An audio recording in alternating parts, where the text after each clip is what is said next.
Unfair lahat na nangyayari ngayon. Unfair. Kuya, I deserve an explanation. I deserve. Nakalagay nga sa rule, sasabihin.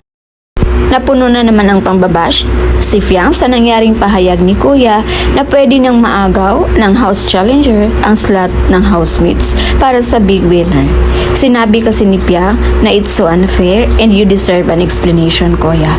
At dahil dyan, arrogant at masyado daw mataas ang tingin ni Fiang sa kanyang sarili ayon pa sa mga netizens. Guys, malibang sabihin ni Fiang ang unfair, kahit sino naman sabihin talaga na unfair dahil evicted na sila tapos maagaw lang yung kanilang slot.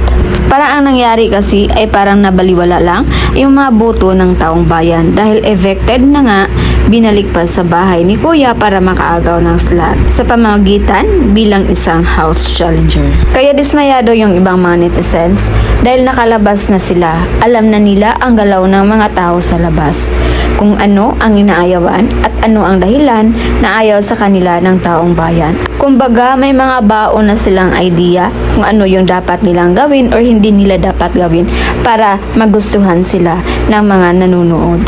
At alam na din nila yung mga dahilan kung bakit binuto sila ng kanilang kapwa housemates dahil napanood nila yung mga video at nakakabasa na din sila ng mga comments nung time na na-evict na sila. So, hindi talaga dapat sisihin si Fiang sa sinabi niyang unfair dahil may katotohanan naman.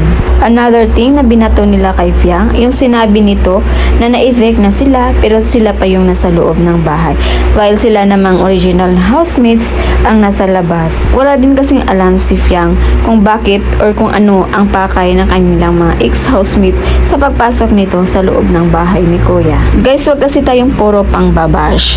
Dapat lawakan din natin ang ating pag-iisip dahil kung alam lang siguro ni Fiang kung ano yung pakay or intensyon ng mga house challenger sa kanila, hindi siguro niya may bulalas ang salitang unfair dahil may task ang mga ito na palabasin ang totoo nilang ugali. Ang hindi ko lang maintindihan guys, bakit kaya ang daming nagalit kay Fiang?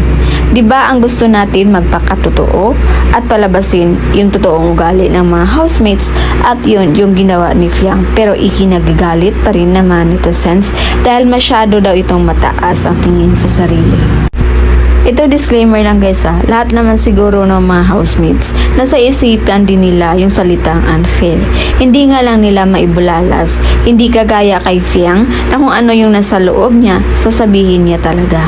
At isa na doon sa mga halimbawa yung sinabi ni Kai na ang layo na nang naabot niya tapos ibigay lang ng basta-basta yung slot sa mga house challenger or sa mga na-evict na mga housemates. Hanga din naman ako sa sinabi ni Kai na ang layo na nga daw nang naabot nila tapos ibigay lang ng basta-basta yung kanilang slot. Kailangan din nila talagang magpakatatag sa anumang hamon sa kanila ng mga house challenger. So yun muna yung pa-update natin guys, and again, this is Luz TV. Thank you for watching.